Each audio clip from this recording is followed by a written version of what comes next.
Hey guys, Irit here with a new process video. I just want to apologize. I have a cold, so hopefully I can get through this narration without coughing, but if at some point we have to switch to music, then again, I'm sorry.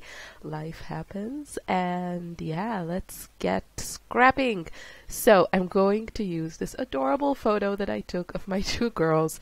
Ella was I don't know, walking around doing model poses for some reason. And Lily, of course, had to imitate her because that's what she does when she's not driving us all bonkers. Terrible twos, terrible twos. No, she's adorable. It's a wonderful age, and yeah, but it can be also super challenging. But you know, every day she says something new or learns something new. She messes up pretty much every word, and it's just, well, we laugh at her a little bit, but we laugh with her. Anyway. So that's my photo. I decided I wanted to play with this stencil. So we got this gorgeous stencil, and it has a very intricate pattern, like a sweater pattern. And you can see how amazing it looks with, I'm actually using extra heavy body gesso, but this would, you know, work wonderfully with modeling paste. You want something that is very you know, firm, so it can hold the shape, that intricate pattern. And I'm just going to put it aside and let it dry. I already had this idea that I wanted kind of a symmetrical design, something going on in the middle. I was actually going to use some more like mixed media. I thought I was going to use the inks that we got in the November color kit, but after I added everything, I just really liked how it looked, and I love that white on white texture, and yeah, I was happy with it, and I didn't want to add anything, so I didn't. But yeah, I'm just telling you what my original thinking was. You can totally add on top of the modeling paste or gesso some mists or inks. It actually looks really nice because the ink is absorbed differently in the gesso or modeling paste and in the paper, and you just get a very interesting look. So maybe in the future I'll try and do that. So in the meantime, while my gesso is drying, I'm going to start building the layers behind my photo. And you saw I used some of the packaging. The packaging of the Hip Kit Club exclusive is always gorgeous. It's usually like a very generic pattern, like stripes or polka dots, and the colors always coordinate with the kit. So, you know, especially if you only get one kit or one add-on or something like that, and you want to stretch it further, then, you know, use the packaging, because also the regular manufacturers, usually you can find some really cute icons or something on the packaging. And actually, one of the designers that does this quite often is Marinette from our team. I remember her using packaging quite a few times. So, you know, don't waste anything and use it on your layouts. So I'm just building layers behind my photo. I don't know if I already had a color scheme in mind.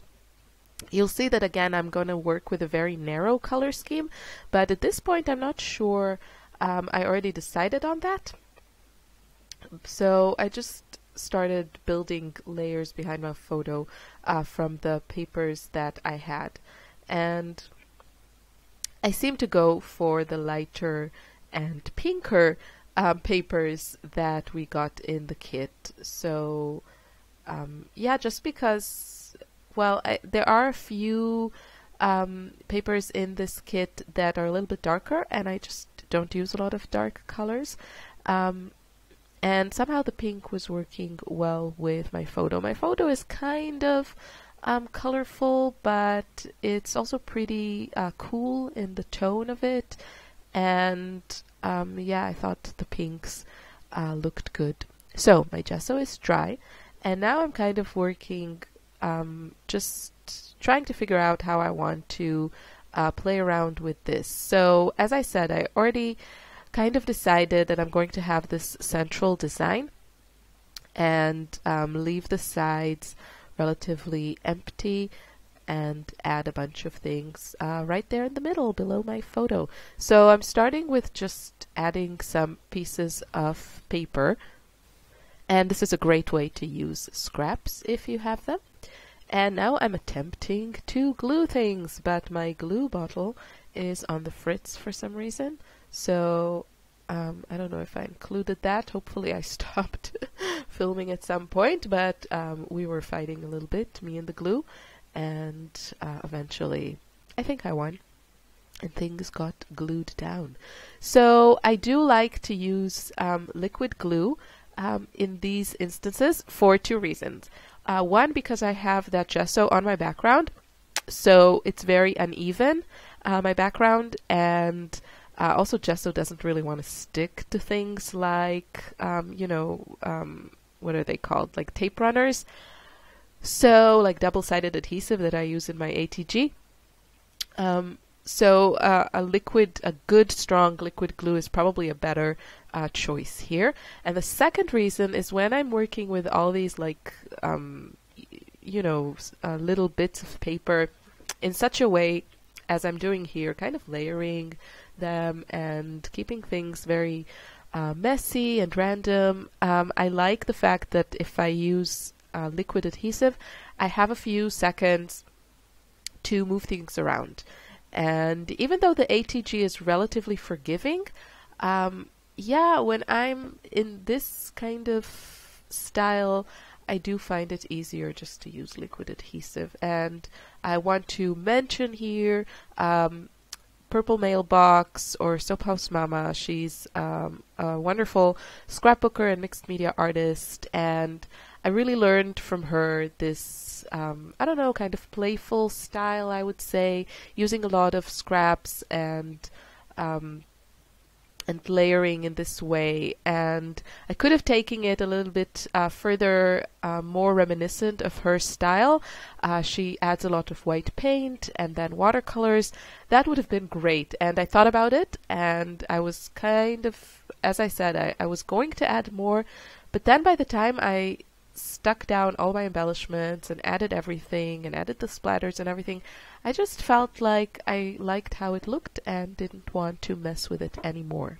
So yeah, but you could totally do something similar and then add all kinds of mixed media on top of it. I love that.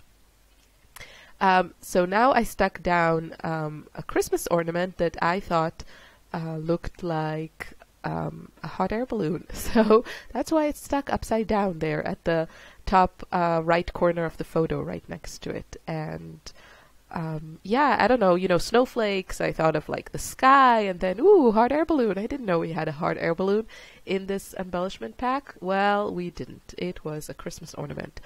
But that's me. I'm an original thinker. I live on the edge. I glue my ornaments upside down. Go with the flow, people. Go with the flow.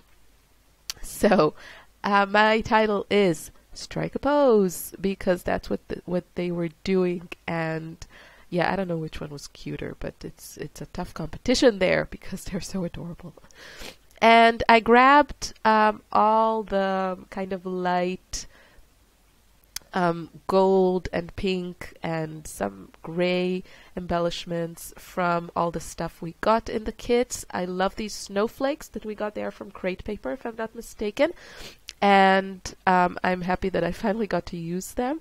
So there's a really nice selection of colors, and I just like they just add a lot, I think, to the whole design, because things are kind of simple and they add a more like intricate detail, I find. So they were a great addition to that.